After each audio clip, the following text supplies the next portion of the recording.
Gloria a Dios. Dios les bendiga, hermanos. Damos gracias a Dios una vez más por la oportunidad que tenemos de estar en este lugar para alabar y glorificar el bendito nombre de nuestro Señor Jesucristo. Así de que le damos la bienvenida a cada uno de los hermanos y también a aquellos que no pueden estar acá por algún problema. Les enviamos un saludo. También les enviamos un saludo a nuestros familiares, amigos, compañeros de trabajo, esperando se encuentren bien. Así de que vamos a hacer una oración esta hermosa tarde ya, para darle gracias a Dios y poder estudiar su palabra y poder conocer su voluntad. Así de que vamos en esta hora, voy a invitar a que cierre sus ojos. Y si hay alguna necesidad, pues pongámosle en la mano del Señor. Él es el único que puede suplir cada necesidad. Así que vamos a orar. Padre, gracias te damos esta hermosa tarde. Gracias, Señor, por cada momento que tú nos das en nuestra vida. De poder, Señor, tener esa intimidad, de poder buscarte, de poder exaltar tu nombre, de podernos gozar en ti. Señor amado, aquí estamos esta hermosa tarde para glorificarte, para exaltarte, para decirte cuánto te amamos, cuánto, Señor, estamos agradecidos contigo. Yo te pido, Señor, en esta hora que seas tú bendiciendo la vida de cada hermano, de cada familia, Señor. Y que seas tú, Señor, guiando la vida de todos aquellos hermanos que no han podido estar acá. Y que fortalezcan la vida de aquellos que se han debilitado, que ya no sienten ese fervor, ya no sienten ese amor, ese deseo por poder reunirse. Señor amado, pon o enciende ese fuego de tu espíritu, de tus corazones, porque sabemos que los tiempos son apremiantes. Te pido, Padre, que si hubiese alguna necesidad, seas tú ayudando, seas tú fortaleciendo, seas tú, Señor, supliendo cualquiera que fuese el motivo. Gracias, Dios amado, te pido también para que estamos acá podamos ser bendecidos a través de tu palabra y te pedimos, Señor, que tu palabra pueda llegar a muchas familias, a muchos corazones. Lo hacemos con el propósito, Padre, de que puedan conocer tu palabra, de que puedan conocer tus propósitos y así, Señor, estar preparados para cuando tú regreses. Gracias en el nombre de Jesús. Espíritu Santo, requerimos de tu presencia para que nos ayude a poder sacar el mejor provecho de tu palabra. Gracias, Señor. Amén y amén. Amén. Gracias. Vamos a abrir nuestras Biblias en el Evangelio que venimos estudiando, Evangelio de Lucas, capítulo número 12, del versículo 49 al final. Aleluya, hoy estaríamos terminando el capítulo 12. La próxima semana estaríamos comenzando el capítulo 13. Y hemos venido estudiando una serie de temas, así de que hoy vamos a finalizar con esta porción. Lucas capítulo número 12, versículo 49 en adelante, dice la palabra del Señor. Yo he venido para prender fuego en el mundo. Y como quisiera que ya estuviera ardiendo. Tengo que pasar por una terrible prueba y cómo sufro hasta que se lleve a cabo. ¿Ustedes creen que yo he venido a traer paz a la tierra? Les digo que no, sino división. Porque de hoy en adelante, 5 en una familia estarán divididos. 3 contra 2 y 2 contra 3. El padre estará contra el hijo y el hijo contra el padre. La madre contra su hija y la hija contra su madre. La suegra contra su nuera y la nuera con su suegra. Jesús también dijo a la gente, cuando ustedes ven que las nubes se levantan por el occidente, dicen que va a llover. Y así sucede. Y cuando el viento sopla del sur, dicen que va a hacer calor. Y lo hacen. Hipócritas. Si saben interpretar también el aspecto del cielo y de la tierra, ¿cómo es que no saben interpretar el tiempo en que viven? ¿Por qué no juzgan por ti mismo lo que es justo? Si alguien te demanda y vas con él a presentarte a la autoridad, procura llegar a un acuerdo mientras aún estés a tiempo, para que no te lleve ante el juez, porque si no el juez te entregará a los alguaciles y los guardias te meterán a la cárcel. Te digo que no saldrás de allí hasta que no pagues el último centavo. Amén. Amén. Este capítulo 12, hermanos, es como, cuando dije al principio, se le conoce en el hebreo como una sarta. Nosotros le llamaríamos ensarta, es decir, algo que va sobre otras cosas, es decir, una ensarta, una sobre otra cosa, pero aquí lo que está dando es una serie de consejos muy prácticos.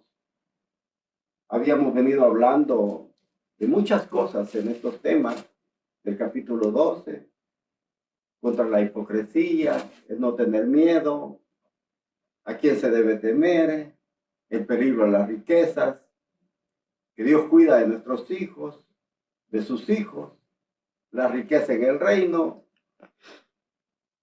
Hay que estar preparados para la venida del Señor y hay que ser fiel mientras ese siervo o ese amo está ausente. Es una serie de consejos muy prácticos que el Señor nos ha venido dando a través de este capítulo 12, que llaman la atención, hermanos, porque Dios siempre ha tenido la intención de cuidar de nuestras vidas y de velar por nosotros, ver que nuestra vida no esté influenciada por tantas cosas, tantas preocupaciones que pueden traer muchas dificultades a nuestra vida. Ahora, pero hay algo muy importante.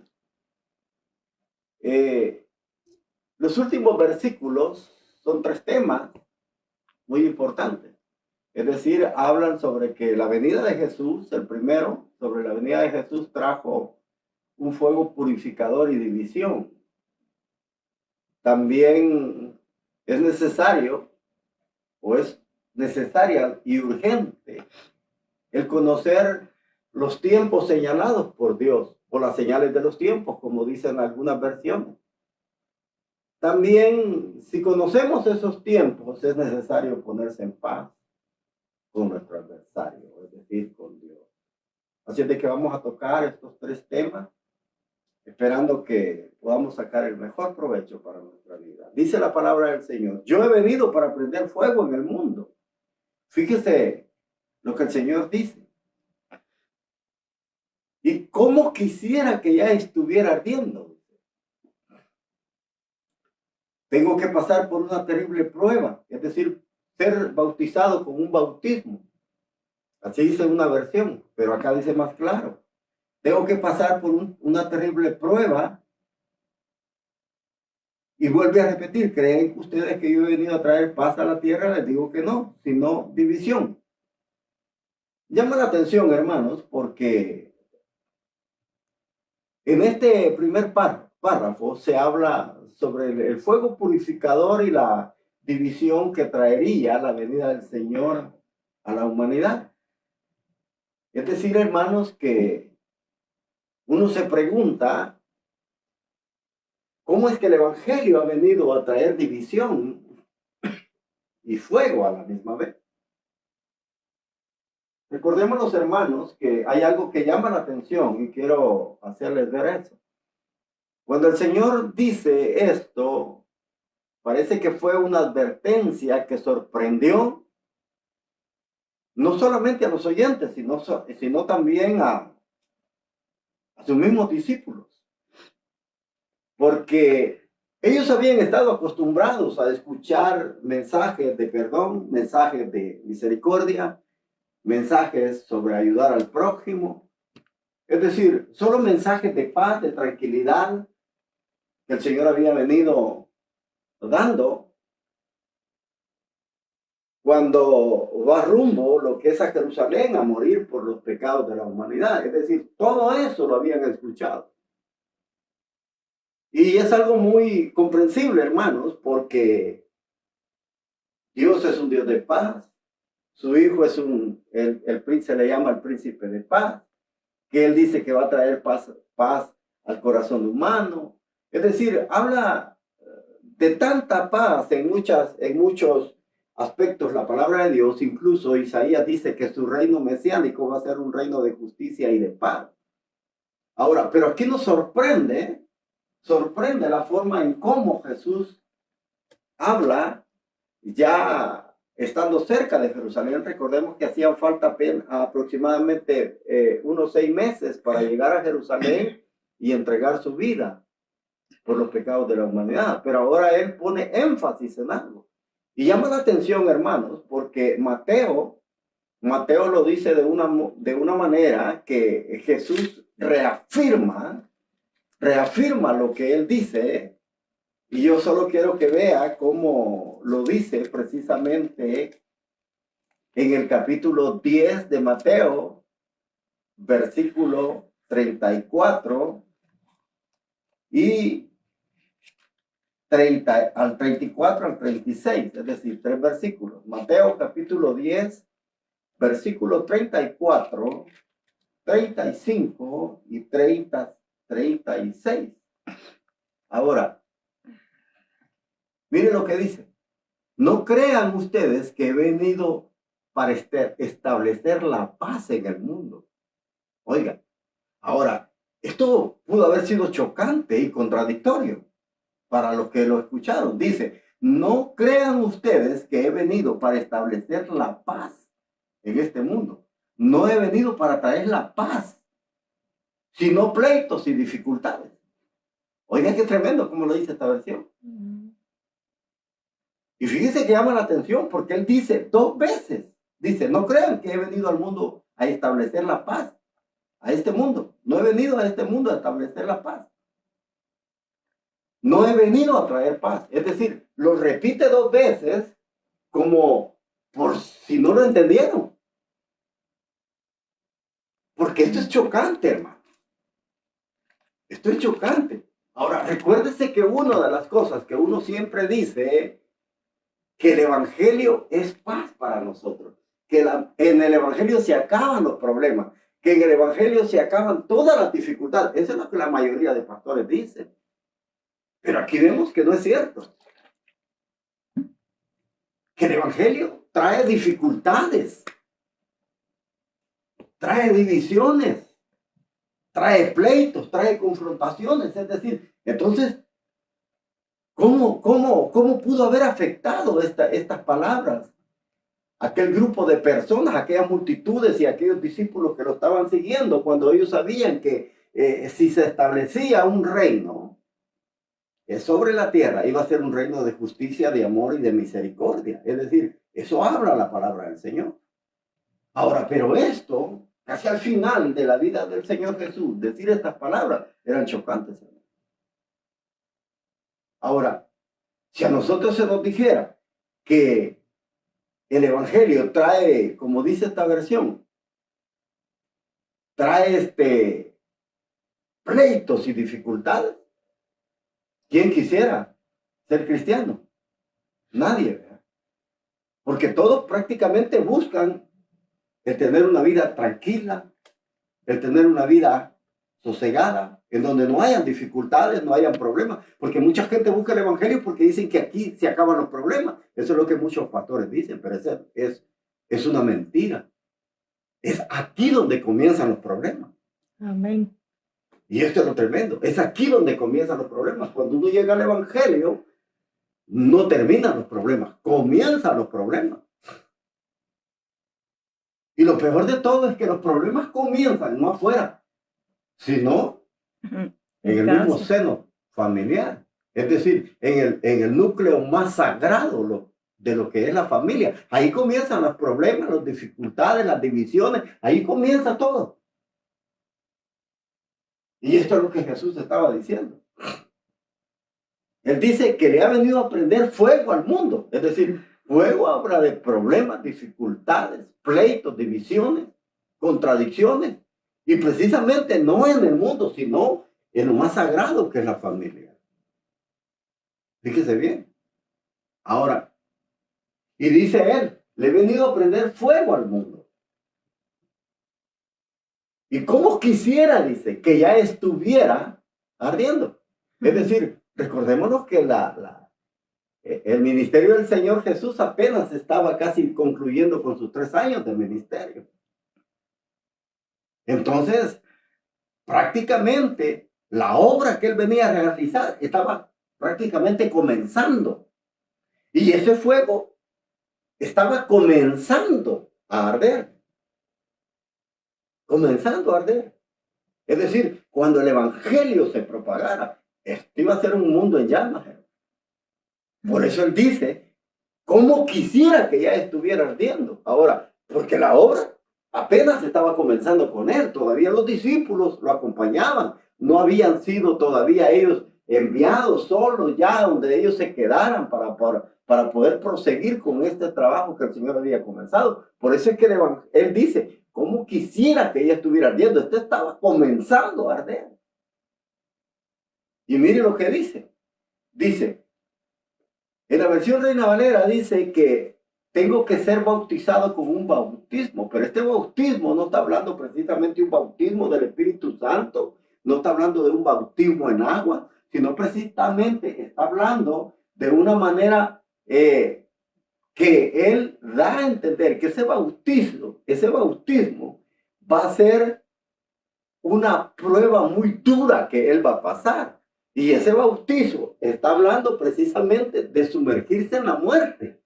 No está hablando de ser lleno del Espíritu Santo, no está hablando de sumergirse en agua, sino que está hablando de sumergirse precisamente en la muerte. Porque eso es lo que dice acá, dice, tengo que pasar por una terrible prueba. ¿Y cómo sufro hasta ahora hasta que se lleve a cabo? Es decir, que él sabía precisamente todo cuanto iba a pasar en su vida. Es decir, desde que él nace, esa angustia estaba, esa agonía estaba en que él tenía que pasar por esa prueba. No la podía evadir. Recordémonos, hermanos, que es algo que él ya había suplicado al Padre. Ya le había pedido, Padre, le dice, no hay otra forma en que tú puedas salvar al mundo. Se lo estoy parafraseando. No hay otra forma en que tú puedas salvar al mundo y librarme a mí de esta prueba. O sea, no era tan fácil, hermano. El poder entregar la vida para poder ir por un montón de pecadores no era fácil. Y esto lo sentía él, sentía esa agonía, sentía esa prueba, sentía eso que precisamente traía como agonía precisamente a la vida de él. El pasar por esa prueba. Es decir, por la prueba de la muerte. Ese era el bautismo con que él tenía que ser bautizado. Entonces él dice, ¿cómo sufro?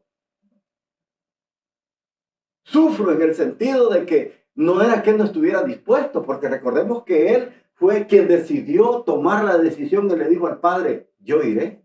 Amén. En Isaías. Así dice en Isaías, yo iré. O sea, él no está hablando de una agonía, un sufrimiento porque lo estaban obligando, sino que él estaba diciendo que él quería que se llevara a cabo todo esto que él quería hacer y que se angustiaba porque llegara el momento en que él fuera crucificado. Se angustiaba, es decir, en el sentido de que estaba esperando con ansias todo esto. ¿Por qué esperaba con ansias todo esto? Porque según algunos profetas como Isaías habían dicho que en la muerte, oiga bien, la muerte de él iba a traer muchos hijos a Dios. Entonces, él veía la muerte como un premio, veía la muerte como algo, como dice el apóstol Pablo, que él puso los ojos en la cruz, menospreciando el oprobio. Es decir que todo eso lo dejó a un lado por ver el fruto de lo que iba a tener su vida. Y por eso él estaba angustiado, que quería que esto se diera, porque sabía que a través de la muerte él iba a traer muchos hijos a su padre. Entonces él estaba angustiado por pasar todo esto. Y dice aquí, mire, repite otra vez más en el 51, ¿creen ustedes que he venido a traer paz a la tierra? Dice, les digo que no, sino división. Oigan, les digo que no, sino división. Ahora, en Mateo él dice que viene a traer pleitos y dificultades, es decir, división en la familia, en lo más sagrado. Es decir, que él venía, a través de este fuego, venía a purificar aquello que estaba en contra de su voluntad, para poder, hermanos, precisamente poder salvar a unos.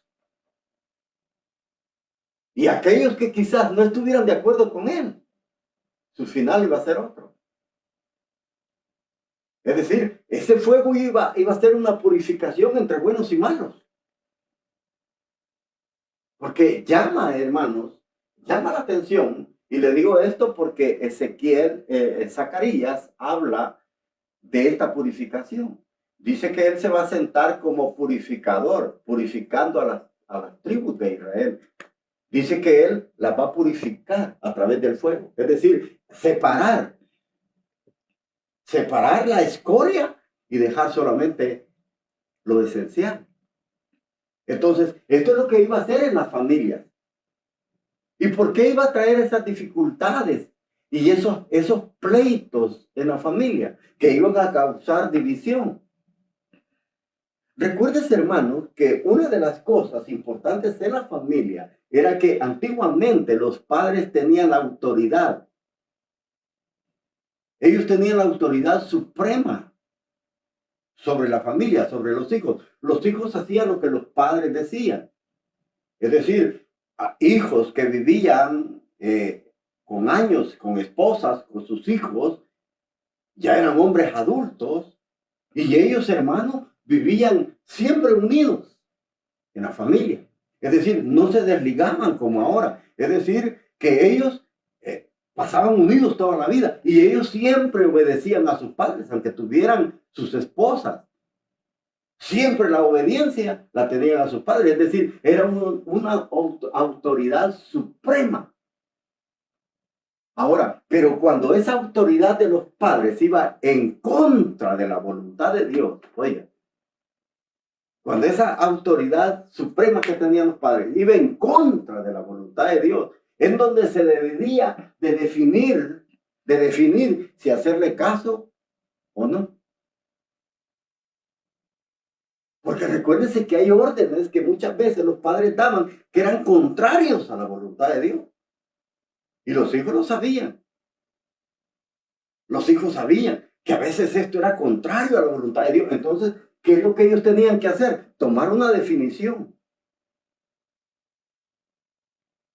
Tomar una participación en todo esto y decir a ellos si obedecían a Dios o obedecían al Padre.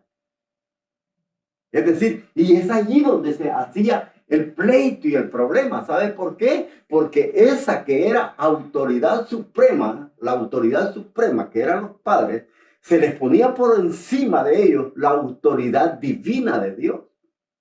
Es decir, Dios le había dado la autoridad a los padres para que ellos pudieran guiar, para que ellos pudieran aconsejar, para que ellos pudieran llevar por el camino correcto a los hijos. Pero cuando esa autoridad suprema se desviaba de la voluntad de Dios, entonces decía Dios, les quito la autoridad y la autoridad suprema soy yo. Entonces yo voy a decidir, yo voy a decir qué es lo que va a haber. Entonces Dios ponía esa división a través de que los hijos se negaban a hacer esa voluntad de los padres. Por eso es que en muchos países, hermano, oiga bien, por eso es que en muchos países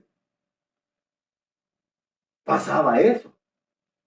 Perseguían al cristianismo. ¿Por qué? Porque el cristianismo, hermano, estaba sobre la autoridad suprema que eran los padres. Los hijos ya tenían que tomar una decisión. Ya no podían obedecer al padre en aquello, sino que se ponía una ley divina, que era la ley de Dios, sobre la autoridad suprema, que eran los padres. Entonces, allí venían los conflictos. Allí venían los problemas y las dificultades. Por eso es que estas palabras se hicieron reales en ese tiempo. Y aún en nuestros tiempos, hermano. Aún en nuestros tiempos hay familias. Quizás no tanto como en las familias orientales, pero una familia oriental que abandona el seno familiar desobedeciendo la vida de un padre, lo desligan de todo. Lo desheredan. Lo desheredan de cualquier cosa por obedecer a Dios. Podemos ver en los países orientales, hermano, que muchos hijos cuando deciden recibir a Cristo, los padres lo dan por muerto. ¿Sabes qué? Ya no eres mi hijo. Ya no eres bienvenido en esta casa. Ya no tienes ingreso a nuestra familia. Es decir, ¿por qué? Porque has abandonado el seno familiar y has abandonado la autoridad suprema que es el Padre. Entonces, esto se daba muchas veces. Y fíjense que hay algo, hermano, muy importante, porque en la historia, uno se da cuenta, hermano, que por eso Roma odiaba el cristianismo.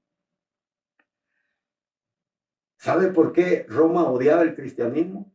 Y lo perseguía hasta querer terminarlo. Por esto precisamente, porque el cristianismo vino a dividir y a romper aquella unidad que había en la familia. Pero la rompió porque estaban en contra muchas veces de la voluntad de Dios. Y es ahí donde precisamente ya el hijo no puede obedecer a un padre dándole una orden a través de una autoridad que es él, pero una orden que está contraria a la voluntad de Dios. Entonces, ahí el hijo tenía que tomar una decisión. Y por eso, hermanos, hay países, incluso en los latinoamericanos, cuando hay una familia bien conservadora en lo que es la iglesia tradicional, la iglesia universal católica, cuando un hijo se convierte al cristianismo, bueno, así como decimos que hay cristianos de hueso colorado, también hay católicos de hueso colorado, que son bien tradicionales y bien conservadores. Entonces, cuando esto pasa en ese núcleo familiar y alguien se sale de esa religión, hermanos, los padres lo desheredan, ya no tiene entrada a la familia. Y esto es lo que estaba pasando. Y recordémonos una vez, oiga bien lo que le voy a decir, recordémonos que eso no solamente lo iba a pasar la gente, Jesús lo estaba pasando en su misma familia.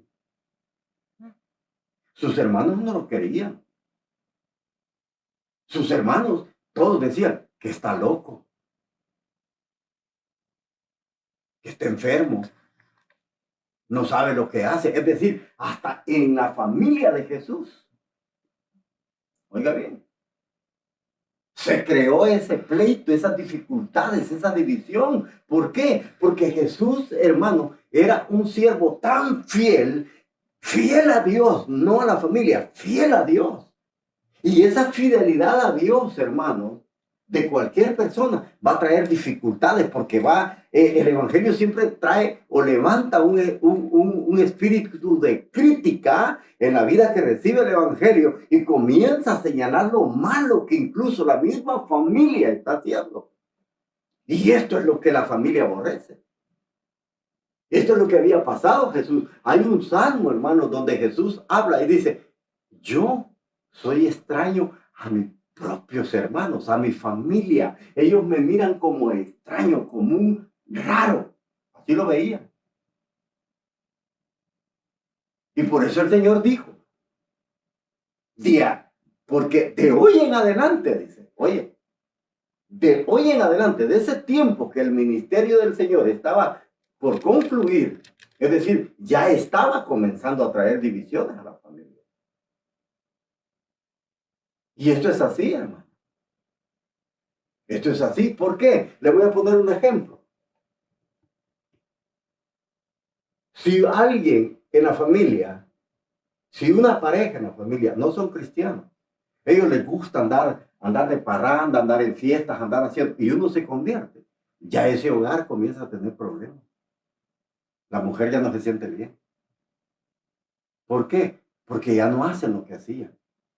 Porque hay uno que está en contra de eso que se hacía antes.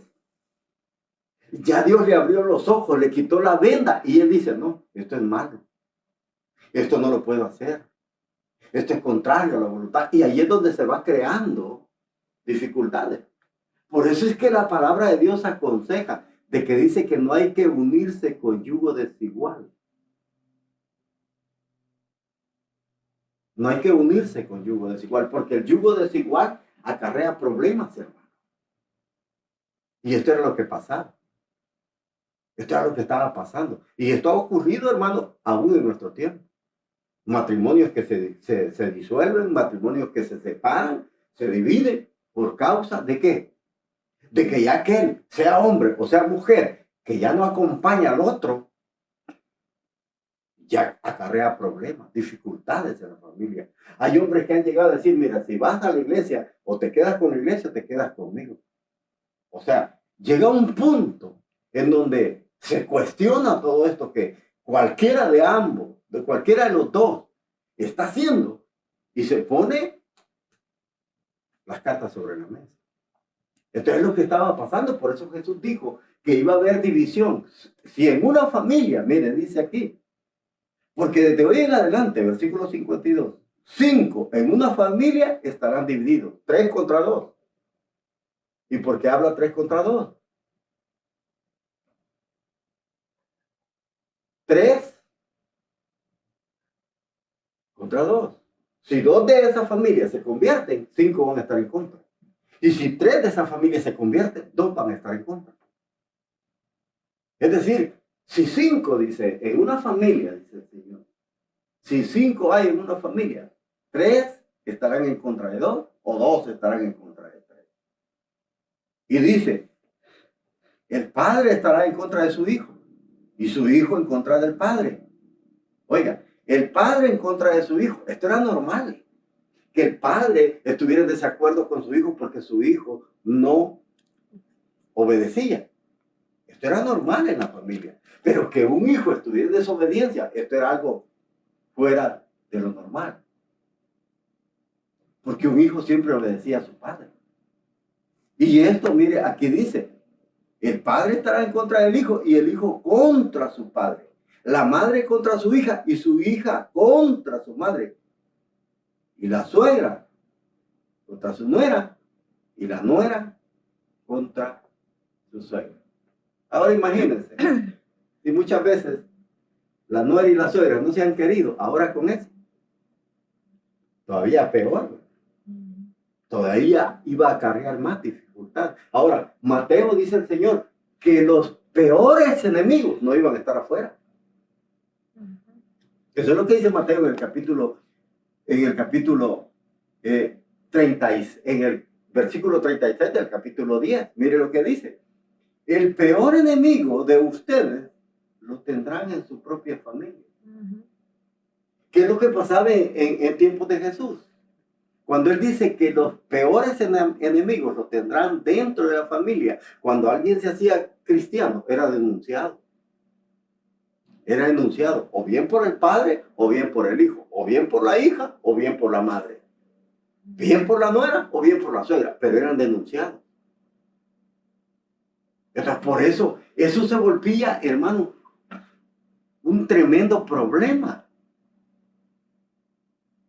Eso se vuelve un tremendo problema. Y en la actualidad podríamos decir que de igual manera acarrea problemas el evangelio.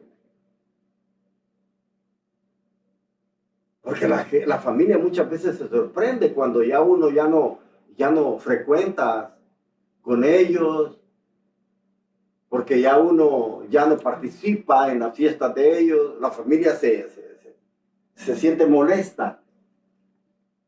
Porque muchas veces uno lo frecuentaba, hacía con ellos todo, pero ahora que hemos conocido el Evangelio nos damos cuenta que muchas cosas de lo que hacíamos era contrario a la voluntad de Dios. Y hoy que conocemos a Dios, eso nos ha abierto los ojos, nos ha quitado esa venda y nos damos cuenta que hacer esas cosas son contrarias a la voluntad de Dios. Y es donde muchas veces se da el conflicto, es donde muchas veces se separan los amigos.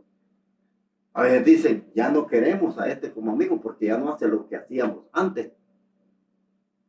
Es donde hay divisiones, pleitos, dificultades, ya la gente no le habla, incluso a los mismos familiares dicen, no, ya este se volvió fanático. No es eso. Lo que pasa es que queremos ser fieles a Dios. Queremos guardar esa fidelidad, haciendo precisamente no lo que la gente dice, sino a lo que a Dios le agrada. Y eso trae dificultades. Cuando uno se pone en ese sentido, hermano, va a traer dificultades. Y yo pienso que aquellas personas que no tienen dificultades en la familia, en el núcleo familiar, en lo más sagrado, es porque no han tomado una decisión todavía. Pero cuando alguien toma la decisión de ser fiel a Dios, es cuando vienen las dificultades. Cuando sea mediocre no, hermano. Porque se tiene un pie en el mundo y otro en la iglesia. O sea, puede participar de las dos cosas. Pero cuando hay una definición, es cuando acarrea dificultades. Y esto sucede en los trabajos, hermano. Cuando hay un cristiano que verdaderamente quiere ser fiel a Dios, comienza a crear dificultades en la vida de las personas. ¿Por qué? Porque ya no participan en lo que ellos hacen, ya no hacen lo que ellos hacen y aquellos lo ven como algo raro, como algo extraño, como algo que precisamente necesita ser alejado de él. Y esto es lo que estaba pasando. Por eso es que el Señor dice, van a haber divisiones, van a haber pleitos, van a haber problemas. El Evangelio es lo que trae. Y yo quiero decirle algo a usted. Si usted dice que el Evangelio le va a traer paz y tranquilidad, es una mentira. Si usted vive en una familia conservadora, el día que usted decida seguir fielmente a Dios, usted va a tener problemas con su familia, va a tener problemas con sus amigos. Usted va a quedar solo. Solo porque ellos lo han abandonado. Pero le voy a decir algo. Encuentra una familia más grande. Amén. Encuentra una familia más grande. Una familia espiritual que siempre está ayudándonos, apoyándonos en todo. Y yo le voy a decir algo. Fíjese que hay un hermano que tenemos años de conocerlos. Él y su esposa siempre nos reunimos y él me dice, es que yo tengo más acercamiento con usted que con mi misma familia. A usted lo vemos como un hermano, aunque ellos son hermanos de sangre, pero ellos me dicen, no, yo con ellos no frecuento. O sea, porque eso es lo que trae el Evangelio. Eso es lo que trae, es decir, divide las familias. Y si usted quiere ser cristiano, o sea, va a tener que pasar por esto. Si usted no pasa por esto, es porque usted no ha tomado una decisión de ser fiel a Dios. Pero cuando se toma esa decisión, es que surgen estos problemas. Y ahora, oiga bien, dice el Señor. Aquí habla en el capítulo 12 del versículo 54, algo muy importante. Dice el Señor, les dijo a la gente, oiga, cuando ustedes ven que las nubes se levantan por occidente, dicen que va a llover, y así sucede. Y cuando el viento sopla del sur, dicen que va a hacer calor y lo hace. Hipócritas. Si saben interpretar tan bien el aspecto del cielo y de la tierra, ¿cómo es que no saben interpretar el tiempo en que viven? Es decir, que lo que el Señor está hablando aquí precisamente es de que necesitamos urgentemente discernir los tiempos de Dios en los que estamos viviendo. Es necesario, y este es un problema en nuestra vida. Porque muchas veces no nos damos cuenta en qué tiempo estamos. Por eso pensamos que la venida del Señor está largo. Porque nosotros no conocemos las señales del tiempo de Dios. Dios siempre tiene señales. Dios siempre envía señales y Él lo dijo. Es necesario conocer y discernir el tiempo señalado por Dios. Porque recuérdense que Él le dijo a los discípulos que así como se había ido, Él iba a regresar. Es decir, si Él va a regresar, nosotros tenemos que conocer, discernir el tiempo en el que estamos viviendo. Eso no quiere decir que vamos a conocer a cabalidad precisamente el día y la hora en que Él va a venir. Pero debemos de conocer que hay señales, hay tiempos señalados por Dios. ¿Y cuál es el problema de por qué muchos cristianos no conocen, no discierne el tiempo en el que estamos viviendo? Porque eso es lo que les dijo Jesús. ¿Cómo es que no saben interpretar el tiempo en que viven? Fíjense que hay algo interesante, le voy a decir algo. Porque Dios a Israel le dejó un calendario. Un calendario precisamente que ese calendario habla no solamente de la primera venida, sino que de la segunda venida del Señor en el tiempo antiguo. Fíjese bien. Ahora, pero si ustedes es uno de esos hermanos, como hay en muchas iglesias, que hay ministros que lo que es el Antiguo Testamento no lo tocan, ahora, ¿cómo van a conocer? ¿Cómo van a conocer? ¿Cómo van a discernir en qué tiempo están viviendo? Si no quieren tocar el Antiguo Testamento. El Antiguo Testamento es muy importante y es necesario porque allí están las bases. Allí está el fundamento de donde nosotros podemos darnos cuenta cuál es el propósito y el plan de Dios. Muchas veces hablamos del plan de Dios, pero muchas veces desconocemos ese plan. Desconocemos.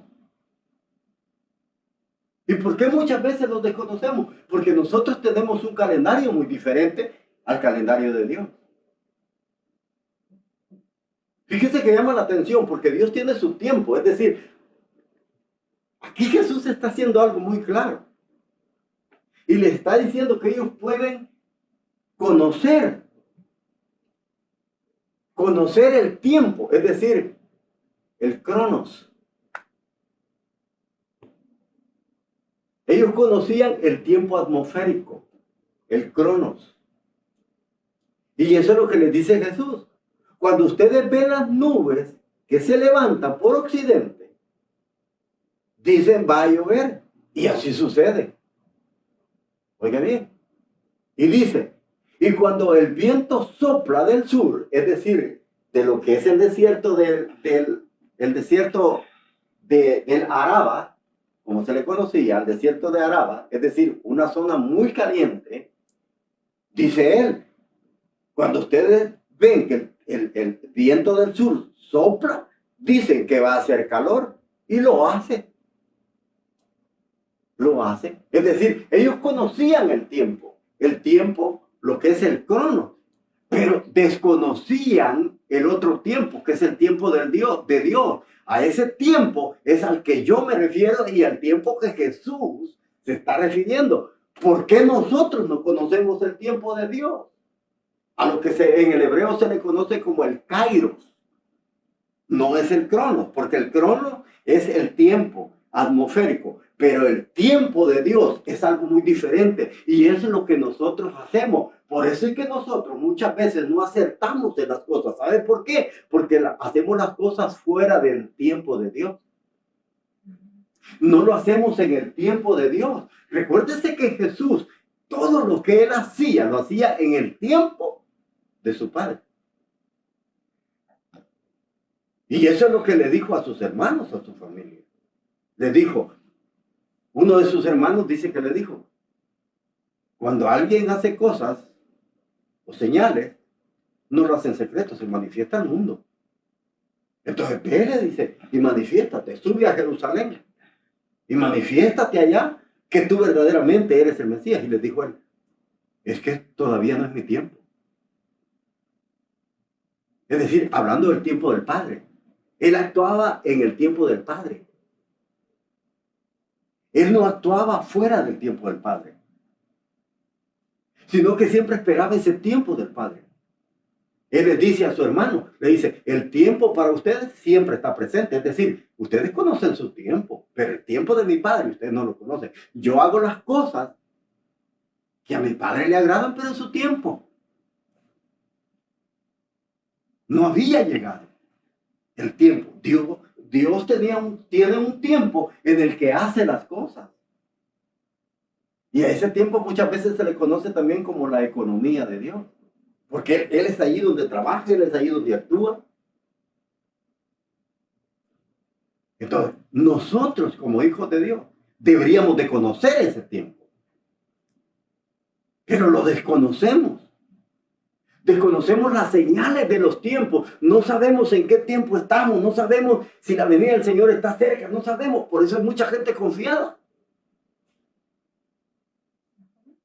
¿Y cómo es que nosotros podemos conocer el tiempo de Dios? Ahí está en el Antiguo Testamento. Hay un calendario. Hay un calendario. Pero mucha gente lo ignora. Mucha gente no lo estudia, mucha gente no lo sabe. Porque en ese calendario, hermano, Dios especificó su regreso, su primera venida y su segunda venida. Y le voy a decir qué libro es.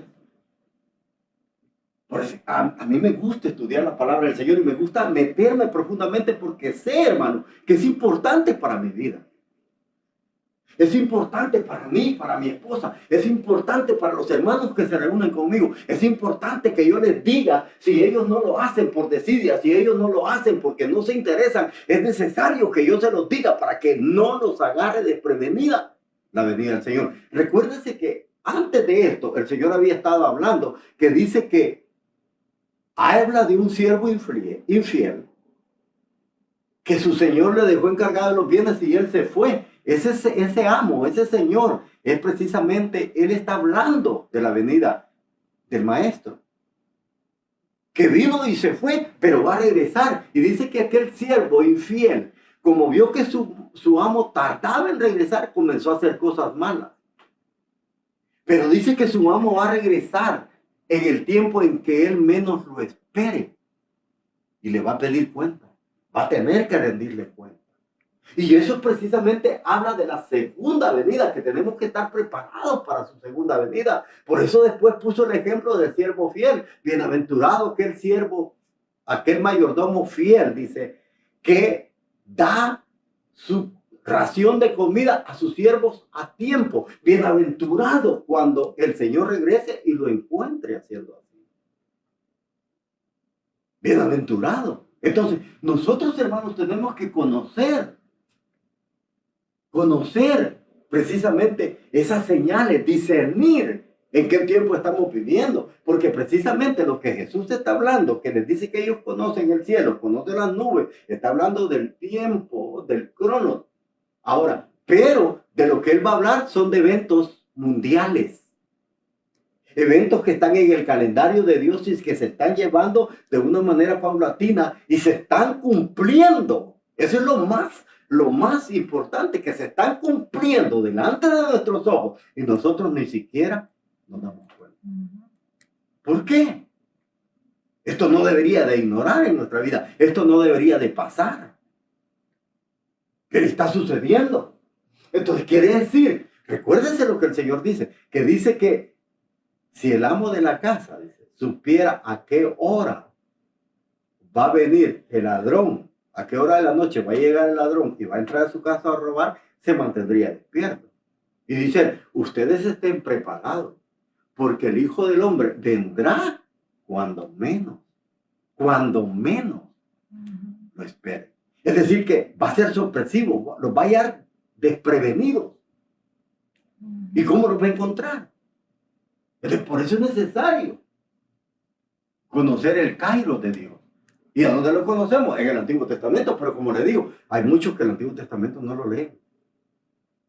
Muchos pastores nunca predican porque dicen que eso ya pasó y se enfocan solo en el Nuevo Testamento. Ahora, si se enfocan en el Nuevo Testamento y la venida del Señor está en el Antiguo Testamento, ¿cómo se van a dar cuenta?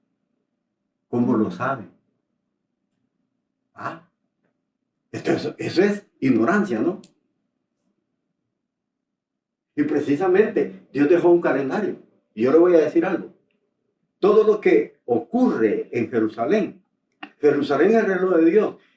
Todo lo que ocurre en Jerusalén, sea político o sea religioso, afecta al mundo entero.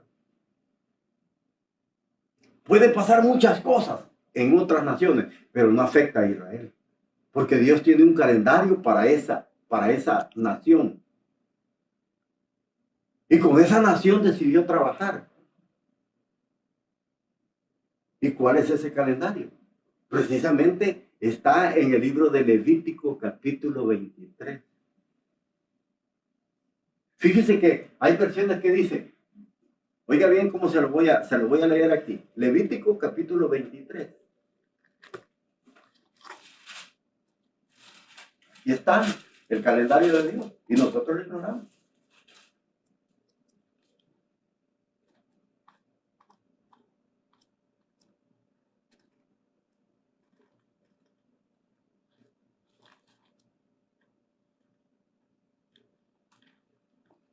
Capítulo 23 de Levítico. Mire lo que el Señor le dice a Moisés. El Señor se dirigió a Moisés y le dijo, di a los israelitas lo siguiente. Estas son las fechas, oiga, estas son las fechas especialmente dedicadas al Señor y que ustedes llamarán reuniones santas. Hay versiones que dice, no dice estas son las fechas, sino que dice estos son los tiempos señalados por Dios, en los que ustedes van a tener que reunirse porque son asambleas santas. Todo este libro habla de algo muy importante. Y le voy a decir algo.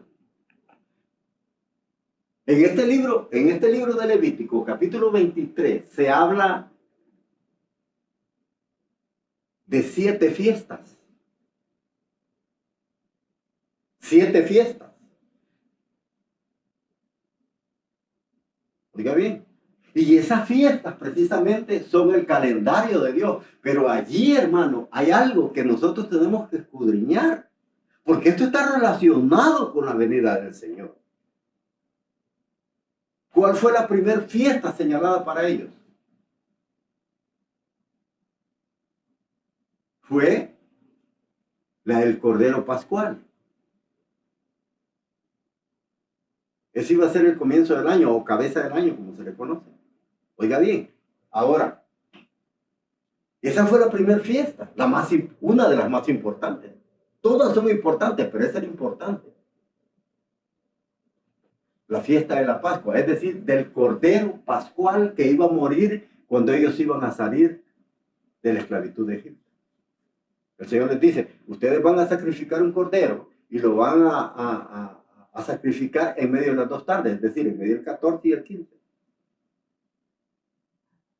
Esa era una de las fiestas más importantes. Y estas 7 fiestas, le voy a decir algo, están divididas en 2. Y cada división habla de la primera venida y de la segunda venida. Y de eso es lo que quiero explicar un poco. No sé si me voy a tardar, no sé si voy quizás a quedarme corto, pero la verdad es que quiero darle una explicación en cuanto a eso. ¿Cuál es la primera fiesta? Se realizaba en la primavera. La primavera habla de la primera venida del Señor. Y la segunda fiesta, la segunda división, porque en la primera división, que es la primavera, serán 4 fiestas. Todas estas fiestas apuntan a Cristo, pero hay 2 divisiones. La primavera están 4 fiestas y en el otoño están las otras 3. Ahora, en la primavera se daban precisamente, oiga bien, 4 fiestas. ¿Cuáles eran las 4 fiestas? Se daba, fue el sacrificado el Cordero Pascual. Oiga, que eso tiene su significado. Ese Cordero Pascual, ¿a quién apuntaba? A la muerte de Cristo en la cruz. Y se hablaba que estaba unida con los panes sin levadura, es decir, los panes ácimos, como se les conoce. ¿Y de qué hablaba de esos panes ácimos o panes sin levadura? Hablaba de la vida de Cristo, que no tenía pecado. Por eso es que Pablo dice que nosotros somos como pan sin levadura. Tenemos que ser como Cristo, es decir, llevar una vida sin pecado delante de Dios. Pero vea bien, el sacrificio del Cordero Pascual apuntaba a la muerte de Cristo en la cruz del Calvario. Los panes sin levadura apuntaban a la vida de Cristo sin pecado. Esa era la segunda fiesta, que estaban unidas con la primera. ¿Cuál era la tercera? La tercera fiesta. Y es a la que Jesús le está hablando a través de Lucas. Cuando él les dice, ustedes pueden discernir el cielo. Cuando ven el cielo, dicen va a llover. Cuando ven las nubes, dicen va a ser calor. Y sucede así. Pero ¿por qué no pueden discernir el tiempo en el que están viviendo? A esto se refería Jesús. Precisamente, hermanos, ellos tenían estas 4 fiestas. Y en ese tiempo que él hace esa pregunta, se iba a cumplir la tercera fiesta. ¿Y cuál era la tercera fiesta? En el libro de Levítico 23. Es la fiesta de la primicia, los primeros frutos, como se le conocen.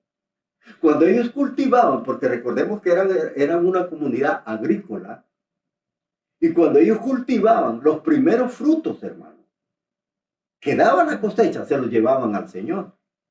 A esto se le conocía como las primicias, que era la tercera fiesta. Ahora, ¿y a qué apuntaba esa fiesta de las primicias? Apuntaba precisamente a la resurrección de Jesús. Oiga cómo Dios lleva todo bien calculado. A través de fiestas nos está dando precisamente señales que se van a ir dando en el transcurso de la historia para que nosotros nos demos cuenta en qué tiempo estamos viviendo, que no ignoremos los tiempos como lo estaban ignorando en los tiempos de Jesús. Oiga bien, entonces, era la fiesta de la primicia de la que les estaba hablando, porque recuerden que Jesús estaba vivo y en esa resurrección que Jesús iba a tener, precisamente hay algo, hermanos, algo que llama la atención, porque en Mateo, cuando él habla y ellos le demandan una señal, dice, no le será dada ninguna señal, sino la del profeta Jonás. Es decir, ¿y qué es la señal de Jonás? La resurrección. Que esa resurrección, si ellos que eran conocedores de la palabra, de la ley, ellos conocían y ellos la interpretaban, deberían de saber que precisamente se estaba llevando a cabo la tercera fiesta, que era la fiesta de las primicias, la resurrección de Jesús. Y él les dice, ustedes no conocen este tiempo. Ustedes no lo conocen. ¿Cómo es posible? Ahora, ¿qué es lo que había pasado con ellos? Hermanos, ellos se habían precisamente olvidado de estas fiestas. Habían dejado de lado estas fiestas. Y ese problema hacía que ellos no pudieran discernir, no pudieran saber en qué tiempo estaban viviendo.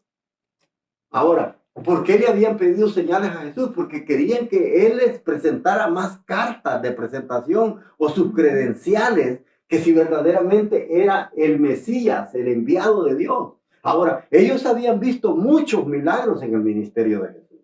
Habían visto cómo había levantado, resucitado muertos, cómo había levantado cojos, cómo había hecho que los ciegos vieran, cómo había hecho que los mudos hablaran, cómo había sanado a enfermos de diferentes enfermedades. Ahora, esas eran credenciales que precisamente daban evidencia de que Jesús era el enviado de Dios, el Mesías que ellos tanto habían esperado, pero ignoraban que Él era. No querían aceptarlo, no querían recibir a Jesús. Y Jesús les dice, ustedes les dice, conocen bien el tiempo. El tiempo cuando va a llover y cuando va a hacer calor. Y aciertan. Porque este tiempo, el crono, lo conocía cualquier campesino que trabajaba en la agricultura. Entonces, si Jesús les dice a ellos que precisamente ellos se estaban interesando más en eso que en lo espiritual, que es lo que Jesús les está diciendo, que precisamente son materialistas y egoístas, porque están enfocados en lo material, cuando el trabajo de ellos no era enfocarse en lo material, sino en lo espiritual, porque eran los maestros, los que iban a guiar al pueblo para con Dios. Pero ¿qué había pasado con ellos? Se estaban enfocando en lo que se enfocaban precisamente los agricultores, los campesinos. Esto era normal, los campesinos acertaban cuando decían, miren, va a llover, llovía. Por eso Jesús les dice, ustedes dicen, ven el cielo, ven una nube y dicen, va a llover, que se levanta del sur, es decir, del lado del mar Mediterráneo. Es decir, dicen, va a llover y ustedes aciertan. Y si ustedes dicen, viene un calor del desierto de Araba, es decir, ustedes dicen, va a ser calor. Y cabal, aciertan. Pero ¿cómo es que no conocen el tiempo? El tiempo en el que están viviendo, es decir, el tiempo en el que el Mesías estaba por presentar otra señal, que es la tercera fiesta. Es la fiesta de las primicias, que habla de la resurrección de Cristo. ¿Y cuál es la otra señal que se dio después de la celebración de Cristo? Después de la resurrección de Cristo se dio otra fiesta. Se dio otra fiesta. Ahora, ¿cuál es la fiesta que se dio? Porque dice según Hechos capítulo 1, dice de que cuando Lucas escribe, oiga bien, estamos estudiando el Evangelio de Lucas, pero me paso al libro de Lucas, el libro de los Hechos, donde dice Lucas, que dice que Jesús, después que resucitó, durante 40 días, estuvo con ellos, reunido con los discípulos, hablándoles de cosas del reino. Y él les dice, no se vayan de aquí. Oiga bien, 40 días. Estuvo, después de que resucitó, 40 días estuvo hablando cosas del reino con ellos. Y él les dice después, mire, no se vayan de Jerusalén, porque dentro de pocos días Dios va a mandar la promesa del Padre, que era el Espíritu Santo. Ahora, oiga bien, ¿cuál era precisamente la cuarta celebración?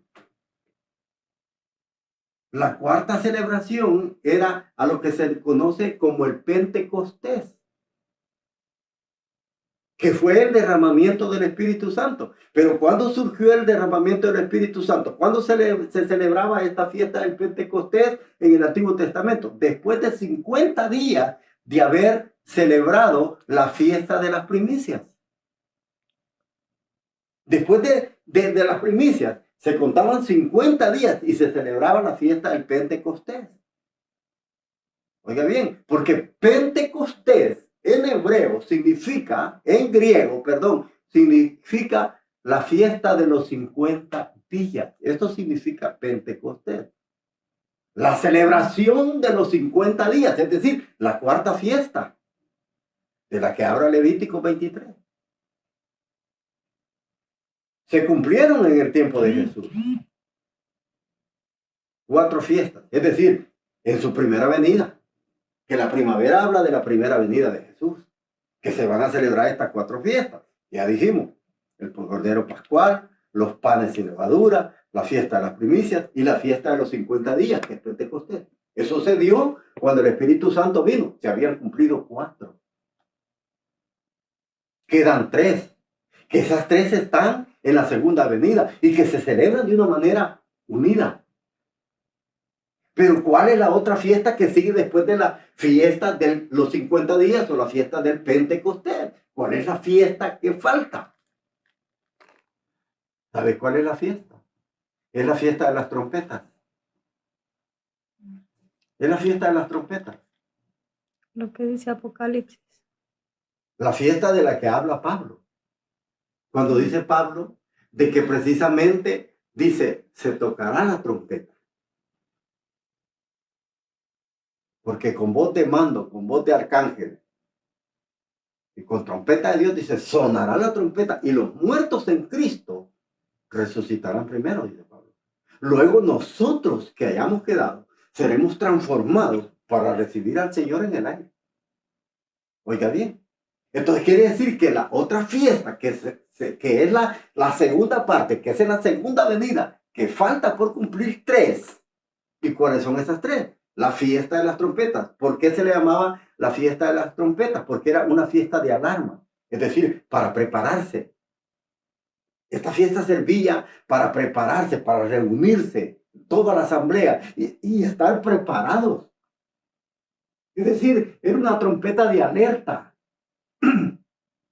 Era para alertar al pueblo para que estuvieran preparados.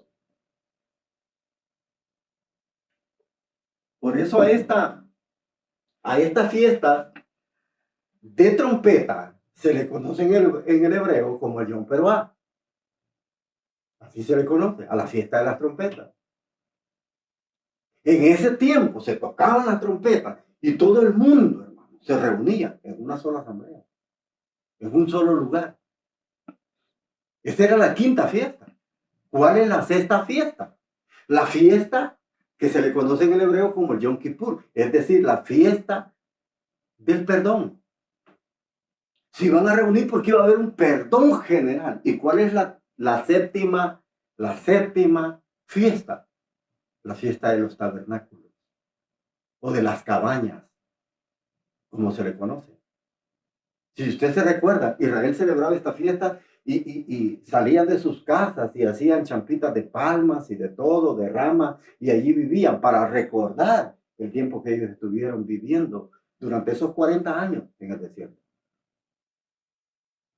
Esa era la otra fiesta, pero estas fiestas, estas 3 fiestas que se dan en la segunda venida, precisamente nos están hablando que estas fiestas se dan de una forma unida. Oiga bien, en donde va a haber un perdón universal. Es decir, no para todos, sino para aquellos a los que van a ser alertados. Entonces quiere decir, hermano, que estamos viviendo ya tiempos en donde precisamente, oiga bien, porque entre medio de lo que es la fiesta de los 50 días, o del Pentecostés, con la fiesta de las trompetas, hay un lapso de tiempo que no se da.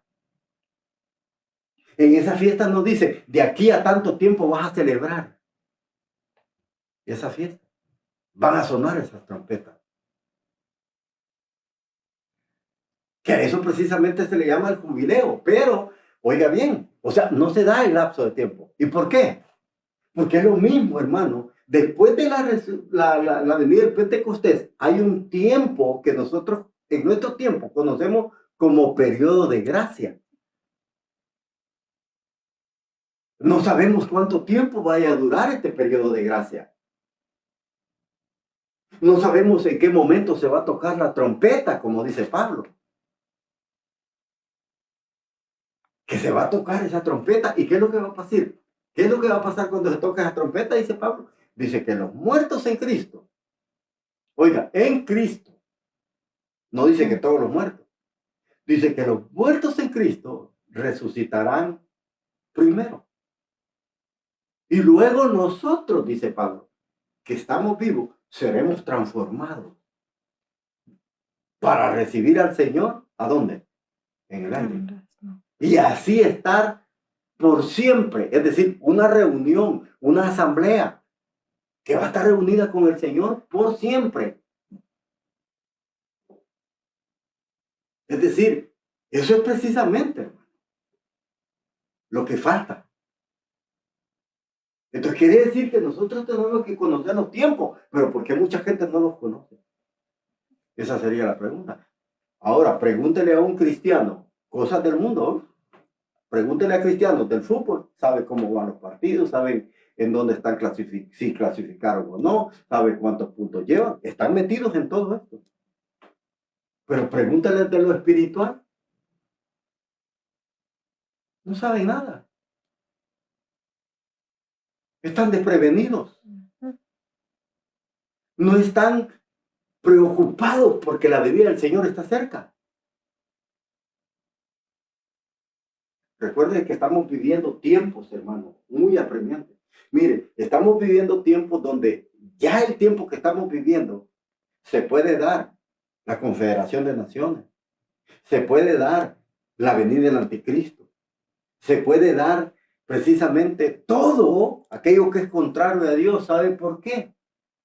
Porque incluso hasta la tecnología y la necesidad de que alguien traiga paz a este mundo están presentes. Es decir, que todo está ya preparado. Solo para que esto se dé. No sabemos, a lo mejor hoy en la noche nos acostamos y mañana suceden las cosas. No sabemos. Ahora, ¿pero qué estamos haciendo nosotros como hijos de Dios? ¿Estamos como ellos? Ellos no discernían el tiempo que estaban viviendo que el Mesías. Él les había presentado cartas, evidenciando que él era el enviado. Y precisamente él les dice, no se les va a dar ninguna otra señal. Es decir, señal del tiempo de Dios. ¿Y cuál era la señal del tiempo de Dios? Era la resurrección que Jesús iba a tener dentro de poco tiempo. Porque recuérdense que iba camino a Jerusalén a dar su vida, a morir por los pecados de la humanidad. Es decir, ellos no conocían eso. Por eso Jesús les dice, no se les va a dar ninguna señal a esta generación mala e infiel que no quiere creer. No se les va a dar otra señal sino la señal de Jonás. La señal de Jonás habla de la resurrección. Entonces Jesús les estaba hablando, ya casi está por cumplirse otra señal del tiempo de Dios, del Kairos de Dios. Y ellos no estaban. Como líderes, ignoraban. Nosotros, hermanos, no tenemos que ignorar, porque si sabemos que el tiempo está cerca, entonces debemos de estar preparados y debemos de estar, hermanos, con aquella urgencia de discernir el tiempo que estamos viviendo. Es decir, ellos no lo entendían. Y por eso Jesús les dice, oiga lo que Jesús les dice. Hipócritas, si saben interpretar también el aspecto del cielo y de la tierra, ¿cómo es que no saben interpretar el tiempo de Dios en que viven? Oiga, nosotros sabemos interpretar ese tiempo, hermano. A veces ignoramos, no discernimos. A veces pensamos que el Señor, decimos como aquel siervo infiel, mi Señor tarda, es decir, tengo tiempo. No, hermano, ya no tenemos tiempo. Estamos viendo tiempos apremiantes.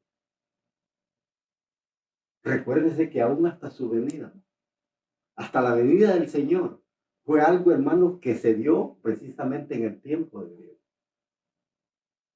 Gálatas, Pablo, escribiendo a los Gálatas en el capítulo 4, del versículo 3 o 4 en adelante, creo que dice que Dios envió, dice, en el día cumplido o en el día designado por Dios, dice, Dios mandó a su Hijo, nacido de mujer, para salvar al pecador de eso que lo hundía. Oiga, en la versión Reina Valera dice, en el cumplimiento del tiempo de Dios. Así dice.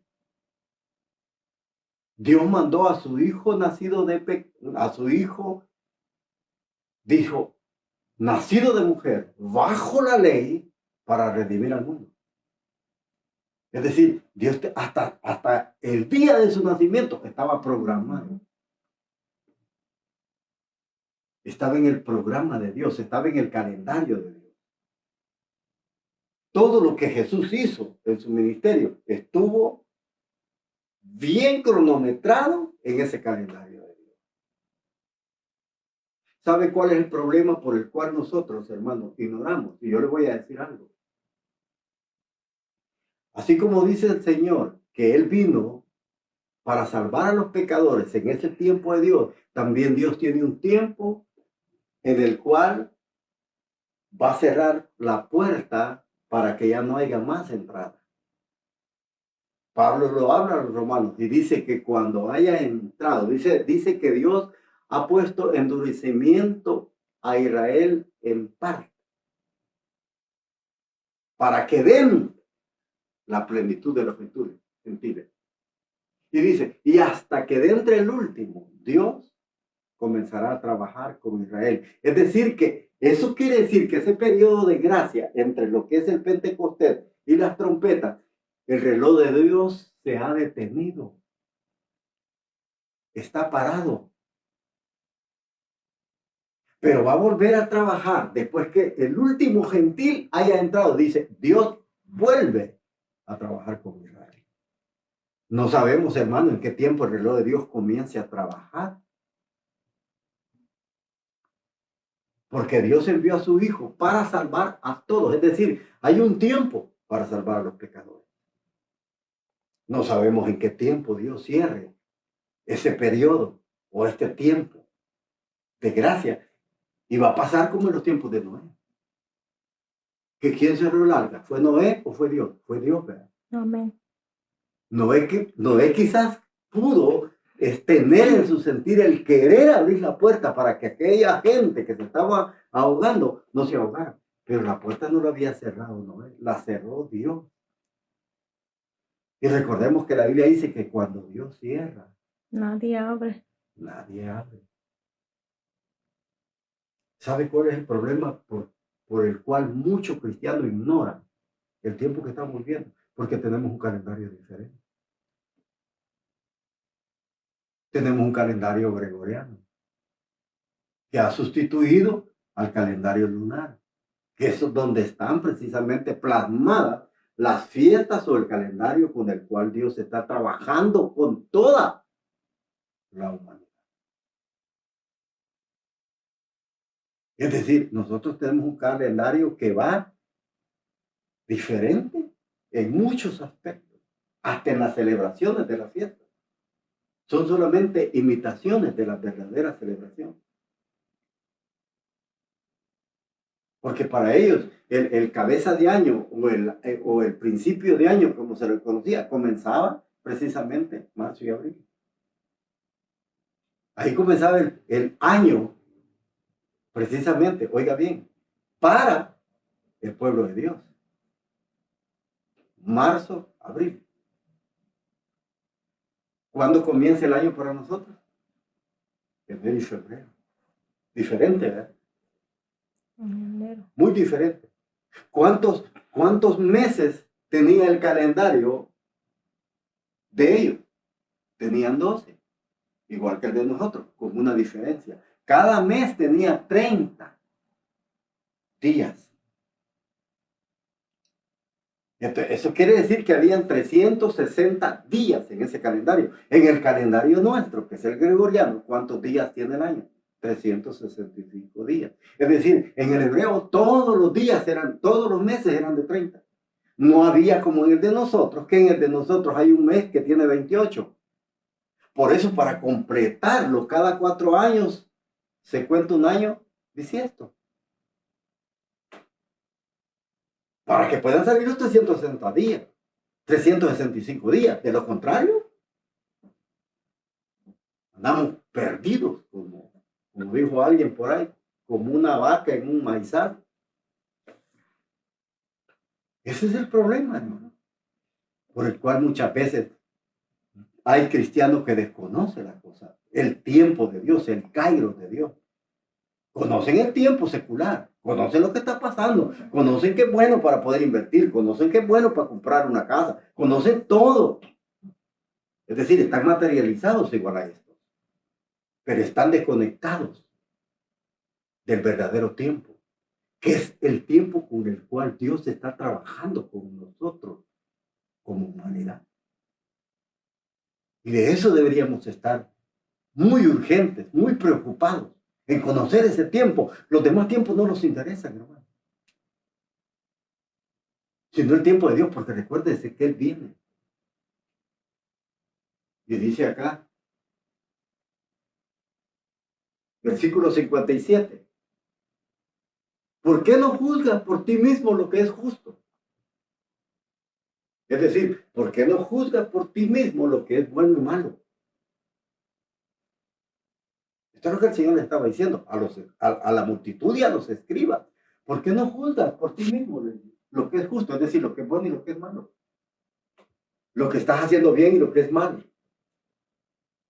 Si nosotros juzgamos, hermano, qué es bueno y qué es malo, nosotros sabemos qué es bueno y qué es malo. Ahora, cuando nosotros damos cuenta que estamos haciendo cosas malas, mire lo que dice el Señor aquí, versículo 58. Si tu adversario te demanda, oiga, si tu adversario te demanda y dice, y vas con él a presentarte, ¿ante quién? Ante la autoridad, es decir, ante el juez. Jesús habló esto de una manera, hermanos, que ellos lo podían entender. Ponte a cuenta con tu adversario, dice. Si vas con él a presentarte a la autoridad, es decir, al juez, procura que mientras vas en el camino y mientras estés a tiempo, puedes ponerte de acuerdo. Y dice, para que no te lleve donde el juez. Porque si no, el juez te entregará a los guardias. Y los guardias te meterán a la cárcel. Te digo que no saldrás de ahí hasta que no pagues el último centavo o el último cuadrante o la última blanca. Pero ¿qué está diciendo el Señor aquí? Es decir, si nosotros sabemos que la venida del Señor está cerca, debemos de ponernos a cuenta con nuestro adversario. ¿Y quién es el adversario acá? ¿Quién es el adversario? No es el diablo. Aquí Jesús se pone como enemigo de aquel que hace lo malo. Oiga bien. Dice, si tu adversario, oiga lo que Jesús dice, si tu adversario, si tienes una demanda que tu adversario te está haciendo, dice, mientras llega, es decir, hay tiempo para arreglar en el camino. Mientras llega donde el juez dice, ponte de acuerdo con él. Ahora, ¿por qué Jesús es adversario en este momento que él está hablando?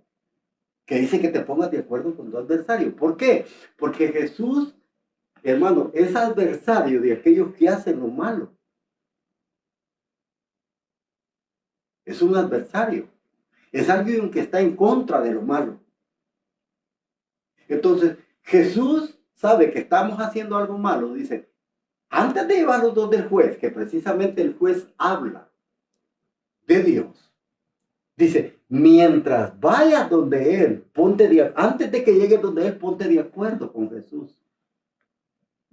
Ponte de acuerdo, es decir, si estás haciendo lo malo, ponte de acuerdo que vas a hacer lo bueno, no lo malo. Dile que vas a cambiar. Dile que tú vas a arreglar las cosas en el camino antes de que llegues donde el juez. ¿Por qué? Porque en el juez no hay misericordia. Mientras vamos en el camino con este adversario que es Cristo, que está en contra de lo malo que nosotros hacemos, podemos ponernos de acuerdo con él, porque al llegar al juez, que es ese juez, está hablando precisamente del Padre, ya no va a haber misericordia. Y yo le voy a decir algo. Si nosotros tenemos ese problema con Cristo, muy tonto sería alguien para decir, no, yo no quiero arreglar mi vida contigo. Sería muy tonto. Si el Señor dice, te voy a dar una oportunidad, antes de que lleguemos allá donde mi Padre, que te va a juzgar severamente, ponte de acuerdo conmigo. Es decir, hagamos las paces. Saldemos cuentas. Recuérdese lo que el Señor dice en Isaías. Dice, vengan a mí y pongámonos de acuerdo en lo que está mal. Dice, si tus pecados fueren rojos como la grana, como la nieve serán emblanquecidos. Y si fueren rojos como el carmesí, vendrán a ser como la blanca lana. ¿Qué es lo que Dios está diciendo en Isaías? Está llamando a que nos pongamos de acuerdo antes de un juicio. Si tu vida es negra, si tu vida está manchada por el pecado, dice, pongámonos de acuerdo y yo te voy a limpiar. Y cuando llegues donde el juez, ya no vas a llegar manchado de pecado, vas a llegar limpio, vas a llegar blanco, vas a llegar puro. Y no te va a acusar de nada. Dice, mientras estás en el camino, ponte de acuerdo con tu adversario. Antes de que te entregue al juez. Porque le voy a decir algo. Sería tonto que alguien rechace el ponerse de acuerdo con el Señor. Porque nosotros tenemos una deuda. Tenemos una deuda con Dios que no podemos pagar. Y esa deuda de pecado que tenemos en contra de Dios solo se puede pagar a través de Cristo. Solo a través de Cristo. Por eso Él murió por toda la humanidad. Para que el que quiera ser perdonado de todos esos pecados en contra del Padre, a través de ese sacrificio en la cruz, puedan hallar el perdón. Y Él nos declara justos. Él nos viste con su justicia y nosotros ponemos sobre Él nuestras maldades, nuestros pecados, como dice Isaías, que Él cargó sobre Él con nuestros pecados. Y el castigo de nuestra paz fue sobre Él. Lo que nosotros merecíamos, Él lo cargó. Y Él nos viste con su justicia. Si nosotros nos ponemos de acuerdo. Dice, ponte de acuerdo con tu adversario. Si Él tiene una demanda contra ti, hermanos, la demanda que el Señor tiene en contra de nosotros, de lo que hemos hecho en contra del Padre, es una demanda que yo le aseguro que si no alcanzaría el papel que hay en el mundo para escribir esa demanda que hay en contra de nosotros o en contra de Dios que nosotros hemos hecho. Nosotros hemos ofendido a Dios de muchas maneras. No la podemos pagar ni con trillones. Que nosotros no podemos cubrir esa deuda, humanamente hablando. Pero hay alguien que sí la puede pagar por nosotros. Que Él ya murió en la cruz del Calvario. Y dice, pongámonos de acuerdo. Pongámonos de acuerdo en este problema. El problema del pecado. Pongámonos de acuerdo. Y yo voy a solucionar tu problema, dice el Señor. Antes de que te entregue al juez. Porque en el juez no vas a hallar misericordia. Él va a dictar sentencia porque tienes una deuda contra Él. Y dice, si llegamos donde el juez y no te has puesto de acuerdo, Él te va a entregar al alguacil. En este caso el alguacil son los seres angelicales.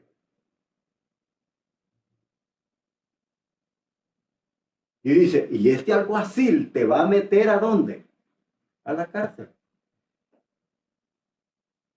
Y dice, y te aseguro, oiga lo que dice, te aseguro que no saldrás de allí hasta que no pagues el último centavo. Aquí hay algo que yo quiero decirle. Aquí hay algo que se ha tergiversado. Y lo ha tergiversado precisamente la Iglesia Católica Romana. ¿Qué es lo que la Iglesia Católica Romana enseña en este último versículo, que dice, no saldrás de allí hasta que no pagues el último cuadrante. Dijeron ellos, entonces quiere decir que se puede salir del pozo eterno para la salvación. Quiere decir que hay un limbo en donde tú tienes que ir a purgar tu pena en ese lugar, pero allí vas a estar pagando y hasta que pagues vas a salir. No, la retórica de esto es algo legal en ese tiempo. Es algo legal que se usaba para decirle a alguien, no vas a salir de allí. Te aseguro que no vas a salir de allí. No vas a poder salir. Jamás saldrás de ahí. Es decir, hay una condena eterna. Eso es lo que el Señor está diciendo. Pongámonos de acuerdo. Dice, yo soy tu adversario. Yo le voy a decir, hermano, algo con lo cual voy a terminar. O bien tienes a Jesús como adversario, o lo tienes como Salvador. Oye bien, si lo vas a tener como adversario, vas a tener grandes dificultades. Pero si lo tienes como Salvador, vas a ser beneficiado. Y le voy a poner este ejemplo. ¿Por qué Jesús es adversario con aquellos que hacen lo malo o que están pecando? Yo no sé si usted se recuerda en Éxodo capítulo 14, cuando habla de que Israel iba cruzando el Mar Rojo. Oiga bien, y hay algo que llama la atención. Dice que el ángel de Jehová, cuando ellos iban cruzando el Mar Rojo, el ángel de Jehová iba a la cabeza de Israel. Y dice que la nube de fuego que los seguía iba también. Y dice ahí que desde la nube Jehová vio. Oigan, es decir, que iba el Padre y iba el Hijo, acompañando a Israel a la cabeza. Pero cuando vieron que los enemigos, es decir, que los egipcios iban detrás persiguiendo a su pueblo, a los que él había sacado de la esclavitud, dice que el ángel de Jehová se dio la vuelta y se fue a parar a la retaguardia. Este ángel de Jehová o ángel del pacto es Cristo, antes de la preexistencia, lo que habla antes de que él viniera al mundo. Ese ángel del pacto o ángel de Jehová habla de Jesucristo. Esa llama de fuego, esa nube de fuego, que dice que a él los iba acompañando, cuando el Hijo o el ángel del pacto se pone en la retaguardia, dice que también la nube de fuego se puso en la retaguardia, Padre e Hijo. Oiga bien. Y dice que los enemigos nunca pudieron alcanzar a los israelitas. ¿Por qué? Dice que, oiga qué tremendo, dice que la columna de fuego para Israel era luz. Pero esa columna de fuego para los enemigos o para los egipcios era oscuridad. ¿Cómo es posible? Eso quiere decir que esa nube que para acá alumbraba, para acá no les alumbraba, solo era oscuridad, aunque era fuego. Y ese es un milagro sobre un otro milagro. Porque si usted emprende una antorcha, va a alumbrar a todos lados. Pero ¿cómo es posible que esta antorcha o esta columna de fuego alumbre solo para allá y para acá sea oscuridad? Eso habla de que Jesús era luz a su pueblo, pero era tinieblas para los enemigos. Y por eso Jesús usa esa expresión, dice, ponte de acuerdo con tu adversario. O lo tienes como Salvador, o arreglas tus asuntos con él antes de que llegues al juez y te condenen y te metan a la cárcel donde no vas a salir, o arreglamos. Si sabemos que los tiempos que estamos viviendo son tiempos muy cruciales, son tiempos en que no sabemos en qué momento, hermano, la trompeta va a sonar. Porque les voy a decir algo, la trompeta va a sonar. Amén. No sabemos en qué momento, no sabemos en qué mes, no sabemos en qué año, no sabemos en qué día, no sabemos a qué hora. Pero cuando eso suene, hermanos, si estamos a cuenta con Dios, estaremos acompañándolo. Pero si no, vamos a sufrir consecuencias. Por eso es necesario ponerse de acuerdo. Por eso el Señor en Isaías llama y dice, venid a mí y estemos a cuentas, dice el Señor. Venid a mí y estemos a cuentas. Eso es lo que Dios espera, que nos pongamos a cuenta a través de su Hijo, porque es el único que puede pagar esa deuda que usted y yo no podemos salvar. Si usted ignora esta oferta, si usted ignora este ofrecimiento de que Jesús le dice que nos pongamos de acuerdo en este trayecto del camino, antes de llegar al juez, si usted no quiere esa oferta que el Señor está ofreciendo, disculpe la expresión, pero usted es un tonto. Vamos a orar. Vamos a darle gracias al Señor. Padre, gracias te damos esta noche. Gracias por tu bondad infinita. Gracias porque tú has sido bueno con nosotros. Señor amado, gracias por darme la oportunidad de predicar tu palabra. Así no hay ignorancia. Dice por ahí, Señor, que en guerra cantada no hay muertos. Tú nos has anunciado, tú nos has hablado a través de tu palabra. Creo que ya estamos avisados, porque nos has hecho un ofrecimiento gratuito sin tengamos que pagar absolutamente nada, porque ya tu Hijo lo pagó en la cruz del Calvario. Gracias por tu amor hacia nuestra vida. Gracias por tu misericordia, tu bondad con que nos has tratado. Te pedimos que bendigas a cada familia, que este mensaje pueda llegar al corazón de cada núcleo familiar, Padre. Y que pueda ser de mucha bendición para todos aquellos a los cuales te en el nombre de Jesús. Amén. Amén.